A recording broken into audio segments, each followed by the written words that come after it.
Hello, good morning, नमस्कार। सभी का स्वागत है स्पिरिचुअलिटी मैटर्स अध्यात्म की और मेरे इस चैनल पे। आई होप सब अच्छा कर रहे होंगे अपनी लाइफ को एंजॉय कर रहे होंगे, गीता सत्र का आनंद ले रहे होंगे और उस गीता ज्ञान से बहुत कुछ सीख रहे होंगे। तो हमने 8वां चैप्टर शुरू किया था भगवत गीता का, जिसका शीर्षक भगवत प्राप्ति है। आज 3 श्लोक ले रहे हैं, 22, 23 और 24। कल हम इसका समापन हो जाएगा। कैसे?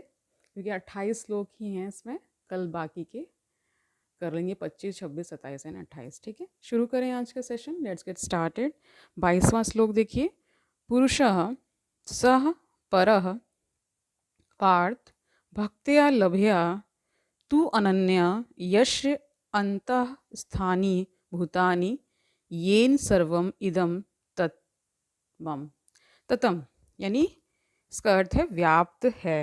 इसका पूरा अर्थ देखिए। भगवान जो सबसे महान हैं, अनन्य भक्ति द्वारा ही प्राप्त किए जा सकते हैं। यद्यपि वे अपने धाम में विराजमान रहते हैं तो भी वे सर्वव्यापी हैं और उनमें सब कुछ स्थित है। यानी यहाँ ये बताया जा रहा है कि भगवान में ही क्या है, सब कुछ स्थित है, पूरा ब्रह्मांड।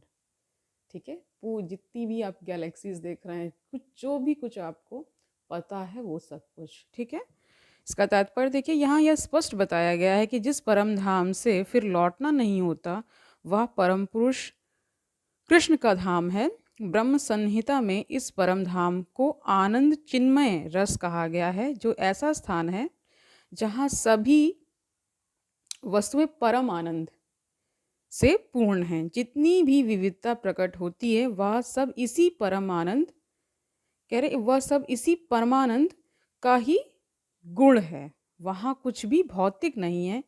यह विविधता भगवान के विस्तार के साथ ही विस्तृत होती जाती है, क्योंकि वहाँ की सारी अभिव्यक्ति पराशक्ति के कारण है, जैसा कि 7वें अध्याय में बताया गया है।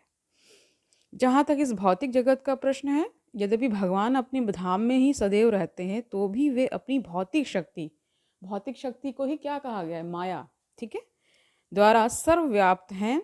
इस प्रकार वे अपनी परा तथा अपरा शक्तियों द्वारा सर्वत्र भौतिक तथा आध्यात्मिक दोनों ब्रह्मांडों में उपस्थित रहते हैं। ठीक है, तो यह शांता स्थानी, इसका अर्थ क्या है? अर्थ है कि प्रत्येक वस्तु उनमें या उनकी परा या अपरा शक्ति में निहित है। इन्हीं दोनों शक्तियों के द्वारा भगवान सर्वव्यापी हैं। कृष्ण के परम धाम में या असंख्य वैकुंठ लोकों में भक्ति के द्वारा ही प्रवेश संभव है, जैसा कि भक्त्या शब्द द्वारा सूचित होता है। किसी अन्य विधि से परम धाम की प्राप्ति संभव नहीं है। वेदों में भी परम धाम तथा भगवान का वर्णन मिलता है। एको वशी सर्वगा कृष्णा, उस धाम में केवल एक भगवान रहता जिसका नाम कृष्ण है।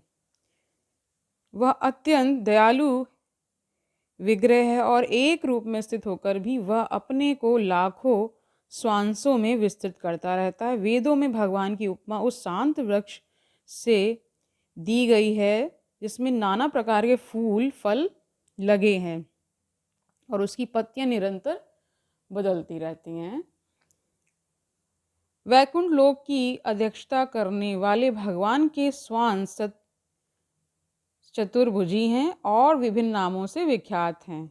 पुरुषोत्तम, त्रिविक्रम, केशव, माधव, अनिरुद्ध, ऋषिकेश, संकर्षण, प्रद्युम्न, श्रीधर, वासुदेव, दामोदर, जनार्दन, नारायण, वामन, पद्मनाभ आदि।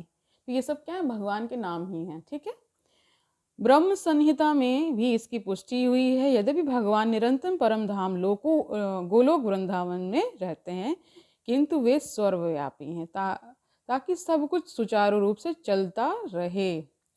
वेदों में भी श्वेता उपनिषद का कहा गया है। क्या कहा गया है वो जान लीजिए। उनकी शक्तियां इतनी व्यापक हैं कि वे परमेश्वर के दूरस्थ होते हुए भी दृश्य जगत में बिना किसी त्रुटि के सब कुछ सुचारू रूप से संचालित करती रहती है।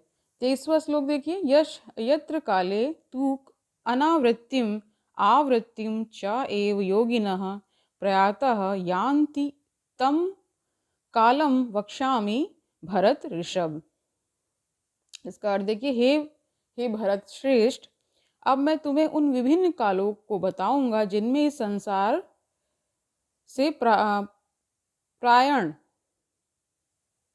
प्रयाण करने के बाद योगी पुनः आता है अथवा नहीं आता।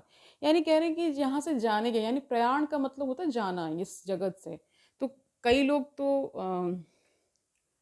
नहीं आते, क्योंकि जिनको गोलोक मिल जाता है तो फिर वहाँ से तो वापसी है नहीं। इसके अलावा जो बहुत सारे लोग हैं जैसे ब्रह्म लोग हैं, यहाँ पे अगर कोई जाता है तो फिर उसको आना पड़ता है। कुछ कर्म शेष रह जाते हैं और मुक्ति नहीं मिलती है तो फिर आना पड़ता है, उसको पूरा करना पड़ता है। जब तक मुक्ति नहीं मिलती है तब तक क्या है, आपको इस चक्र में घूमना पड़ेगा। ये है पूरा इसका अर्थ।